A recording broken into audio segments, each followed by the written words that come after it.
دیکھیے امام کے سلسلے میں بہت زیادہ افراد کا زیارت کا بڑا دل چاہتا، تو یہ بات بھی بیان ہو جائے اس میں جب امام کا جب ذکر آ رہا ہے کہ چند سورے بڑے اہم ہیں امام کے سلسلے میں۔ امام سے پہلے دیکھیے فتنہ دجال کا بڑا تذکرہ آیا، اور دجال آپ کو پتہ ہے کہ پہلے زیادہ علماء کا کہنا یہ ہے کہ صفاتی ایک نام ہے، کوئی ایک شخص کا نام نہیں ہے باقاعدہ کہ دجال۔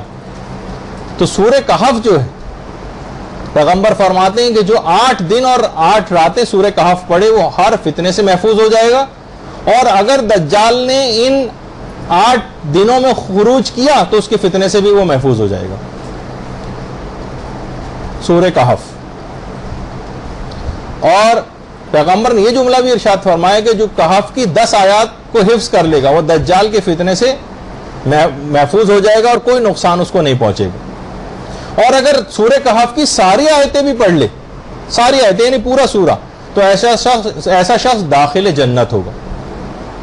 اور اگر سورہ کہف کی آخری آیات کو حفظ کر لے تو قیامت کی میں اس کے ساتھ ایک نور اور روشنی ہوگی۔ تو سورہ کہف علی الخصوص امام زمانہ علیہ السلام کے حوالے سے بہت اہم ترین سورہ ہے، تو آپ کوشش کر کے اس کی ابتدائی 10 آیتیں، آخری آیات، بلکہ اگر ہو سکے تو پورے سورے کو حفظ کرنے کی کوشش کریں، تو پھر آپ کو امام کی غیبت میں یہ جتنے منحرف کرنے والی چیزیں یہ آپ کو نقصان نہیں پہنچا سکیں گے۔ دوسرا سورہ جو ہے وہ سورہ یاسین، سورہ یاسین۔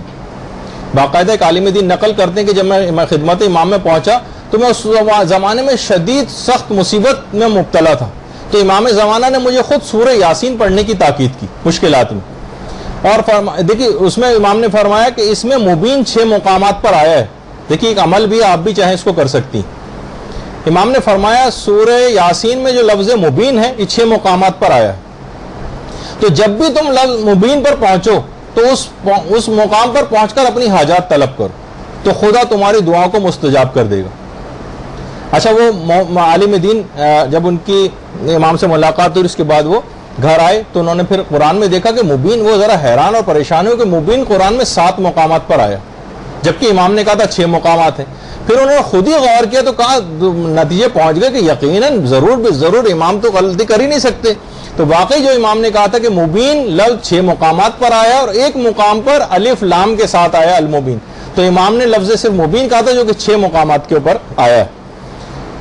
تو پھر انہوں نے اسی طریقے سے پڑھا کہ جیسے امام نے بتایا تھا اور وہ دعا فوراً مستجاب ہو گئی۔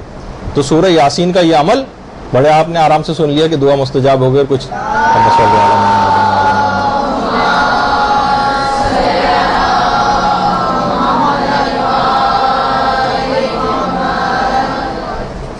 اور اس کے بعد اگلا سورہ جو ہے سورہ القاریہ ہے۔ چھٹے امام القاریہ سورہ کے متعلق فرماتے ہیں کہ خدا اس کے پڑھنے والے کو دجال کے فتنے سے اور اس دجال کے فتنے پر ایمان لانے سے اور جہنم سے محفوظ رکھے گا۔ تو یہ خاص طور پر غیبت کے زمانے میں جبکہ انحرافات بڑھتے جا رہے ہیں سورہ قاریہ پڑھنے کی بھی ایک لحاظ سے تاکید آئی۔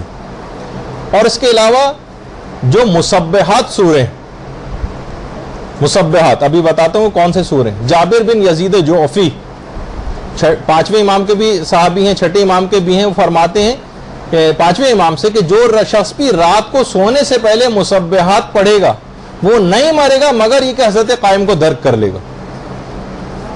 اللہم صلی علی محمد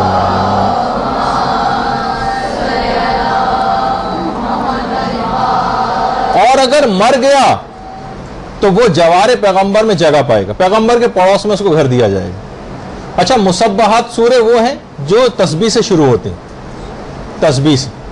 ملا صالح مازندرانی فرماتے ہیں کہ جو سورے بھی سبح، یسبح یا سبحان سے شروع ہوتے ہیں وہ سب مسبحات۔ اس لحاظ سے 7 سورے بنتے ہیں مسبحات: سورہ اسراء، سورہ حدید، سورہ حشر، سورہ صف، سورہ تغابن اور سورہ اعلیٰ اور سورہ جمعہ۔ یہ 7 سورے بنتے ہیں کہ جو کہ مسبحات کہلاتے ہیں۔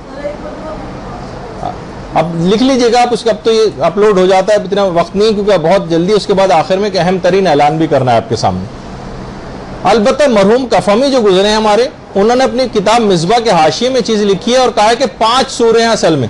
اور اب دیکھیے پھر آپ نے بات شروع کر دی بیچ میں، جب بھی میں اس کو منع کرتا ہوں کہ بیچ میں کوئی ٹوکا نہ کرے تو زیادہ مناسب ہے۔ کیونکہ پھر آپ لوگ ڈسکشن شروع کر دیتے ہیں. 5 سورے وہ کہتے ہیں کہ 2 ہم خارج کر رہے ہیں, سورہ اسراء اور سورہ اعلیٰ, کچھ دلائل کی بنا پر.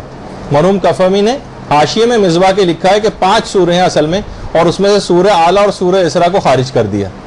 تو بہرحال بعض علماء یہ فرماتے ہیں کہ جو فائدے ہیں, یعنی امام زمانہ کو درک کرنا اور جوار پیغمبر میں جگہ پانا, یہ فقط ایک دفعہ پڑھنے سے بھی یہ فائدہ حاصل ہو جاتا ہے. ایک دفعہ اگر ان 7 سوروں کو پڑھ لیا جائے, کتنا بڑا, یعنی ایک دفعہ پڑھنے سے بھی حاصل ہو جاتا ہے.